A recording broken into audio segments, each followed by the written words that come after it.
Netzarim corridor is shot to death, with every Palestinian casualty counting as a terrorist, even if they were just a child. While senior Israeli Defense Forces officials might deny its existence, in the heart of the Gaza Strip, north of the Netzarim corridor, nothing is more real. The forces in the field call it the line of dead bodies.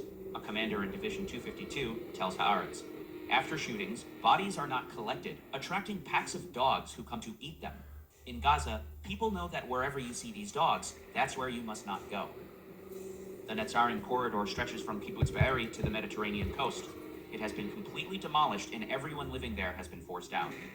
Quoting a senior officer in Division 252, who has served 3 reserve rotations in Gaza, the division commander designated this area a kill zone. Anyone who enters is shot. A recently discharged Division 252 officer describes the arbitrary nature of this boundary. For the division, the kill zone extends as far as a sniper can see. But the issue goes beyond geography. We're killing civilians there, who are then counted as terrorists, he says. The IDF spokesperson's announcements about casualty numbers have turned this into a competition between units. If Division 99 kills 150 people, the next unit aims for 200. The order was clear. Anyone crossing the bridge into the Netzarim corridor gets a bullet in the head, recalls a veteran fighter from Division 252. One time, guards spotted someone approaching from the south. We responded as if it was a large militant raid. We took positions and just opened fire. I'm talking about dozens of bullets, maybe more. For about a minute or two, we just kept shooting at the body. People around me were shooting and laughing. We've helped literally hundreds of people just like you get into the best schools in the nation. Laughter is a curious response. You'll remember the testimony from Private Dennis Conti earlier regarding the My Lai massacre. I'll quote it more at length so you can see both the parallels as well as the contrast. There were bursts and single shots for 2 minutes. It was automatic. The people screamed and yelled and fell. I guess they tried to get up too. They couldn't. That was it. The people were pretty well messed up. Lots of heads were shot off. Pieces of heads and pieces of flesh flew off the sides and arms. They were all messed up. Medlo fired a little bit and broke down. He was crying. He said he couldn't do anymore.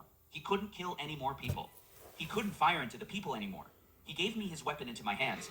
I said I wouldn't. If they're going to be killed, I'm not going to do it.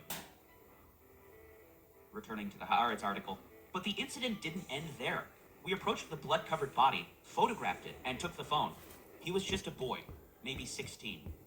An intelligence officer collected the items, and hours later, the fighters learned the boy wasn't a Hamas operative, but just a civilian. That evening, our battalion commander congratulated us for killing a terrorist, saying he hoped we'd kill 10 more tomorrow, the fighter adds. When someone pointed out that he was unarmed and looked like a civilian, everyone shouted him down. The commander said, anyone crossing the line is a terrorist. No exceptions. No civilians. Everyone's a terrorist. This deeply troubled me. Did I leave my home to sleep in a mouse-infested building for this? To shoot unarmed people? Perhaps the most explosive story in the article. An officer in Division 252's command recalls when the IDF spokesperson announced their forces had killed over 200 militants. Standard procedure requires photographing bodies and collecting details when possible, then sending evidence to intelligence to verify militant status, or at least confirm they were killed by the IDF, he explains.